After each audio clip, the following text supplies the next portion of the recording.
HM घाटमाता 9.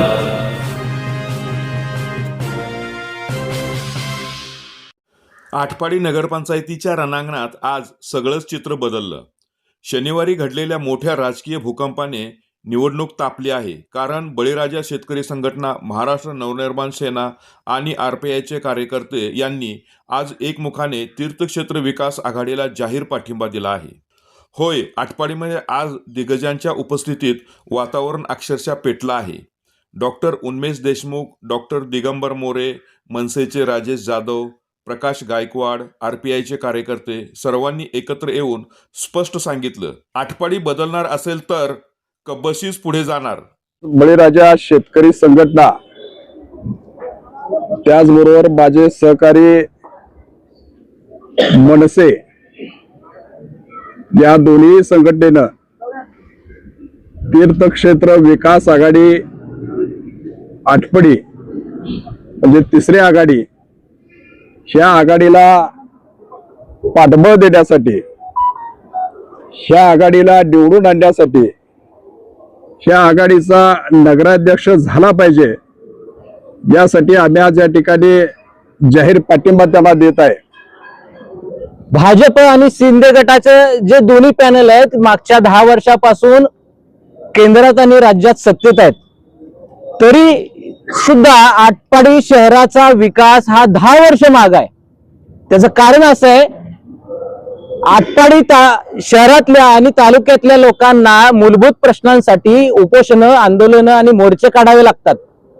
Sai मंदिर चौक, आटपाडी बसस्थानक, नगरपंचायत आणि लोकशाहीर अण्णाभाऊ साठे नगर इथपर्यंतच्या रस्त्यासाठी या शहरातले डॉक्टर, इंजिनियर, वकील अशा लोकांना रास्ता रोको करावा लागतो आणि त्यांच्यावरती 41 लोकांवरती खटले दाखल करावे लागतात, गुन्हे दाखल होतात. ही आटपाडी शहराच्या दृष्टीनं, आटपाडीतल्या लोकप्रतिनिधींच्या दृष्टीनं खेदाची आणि शरमेची बाब आहे. आटपाडीचा विकास हा 10 वर्ष माग आहे इतर शहरांच्या तुलनेमध्ये, आणि विकासाच्या गप्पा ही लोक मारतात.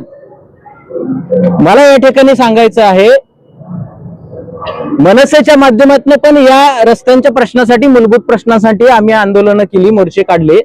तीर्थक्षेत्र विकास आघाडीला आपल्या आटपाडी तालुक्याचे ज्येष्ठ नेते माजी आमदार राजेंद्र देशमुख, काँग्रेसचे आपले पाटील सर व या सर्व जाणकार मंडळीने जो हा तिसरा पर्याय आटपाडीकरांना काढलाय, त्यासाठी माझी आटपाडीकरांना एक विनंती आहे, चोर चोर मावस भाव मिळून सारे खाव यांना साईडला ठेवून लोकांच्या बरोबर राहून लोकांचं काम करणाऱ्या या आघाडीला आपण भरघोस मतांनी आशीर्वाद द्यावा व आपल्या सेवेसाठी नगराध्यक्ष पदाचा थेट उमेदवार सौरभ भैया पाटील व त्यांच्या बरोबर असणारे नगरसेवक पदाचे 17 उमेदवार यांना आपला मतरूपी आशीर्वाद द्यावा व पुन्हा एकदा आटपाडीच्या विकासाला स्वर्गीय रामभाऊ पाटील यांच्या मार्गदर्शनाखाली जो विकास त्यावेळी पण चालताना आताही या वारसा पुढे चालवत विकास होईल. या विकासासाठी आटपाडीकरांनी एकदा भरघोस साथ द्यावी एवढीच विनंती करतो. थांबतो. जय महाराष्ट्र. या ठिकाणी तीर्थक्षेत्र विकास आघाडी, राष्ट्रवादी दोन्ही पक्ष, काँग्रेस आहे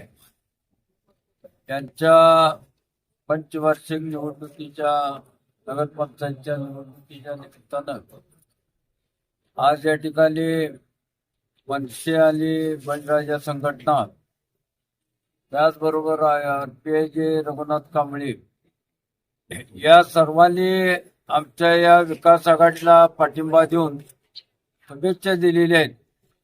त्यांचं मी या ठिकाणी आमच्या तीर्थक्षेत्र विकास आघाडी आणि या सर्व पक्षांच्या आघाडीच्या वतीनं त्यांचं अभिनंदन करतो, आभार मानतो.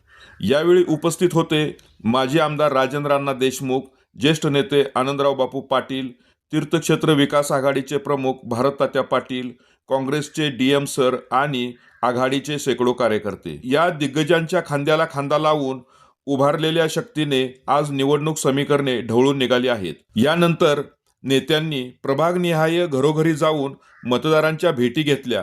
प्रत्येक घरातून एकच प्रतिसाद, कब्बशीला मत, आटपाडीसाठी विकास. निवडणुकीला अवघे काही दिवस बाकी आणि त्याआधीच तीर्थक्षेत्र विकास आघाडीच्या प्रचारात दिग्गजांचा जोरदार प्रवेश. यामुळे आटपाडीच्या राजकारणात आता नवीन समीकरणे, नवीन रंगत आणि अधिक तीव्र लढा दिसतोय. एक मात्र स्पष्ट, कब्बशीच्या लढाईत आता फुल स्पीड आणि विरोधकांसाठी आजचा दिवस मोठा धक्का.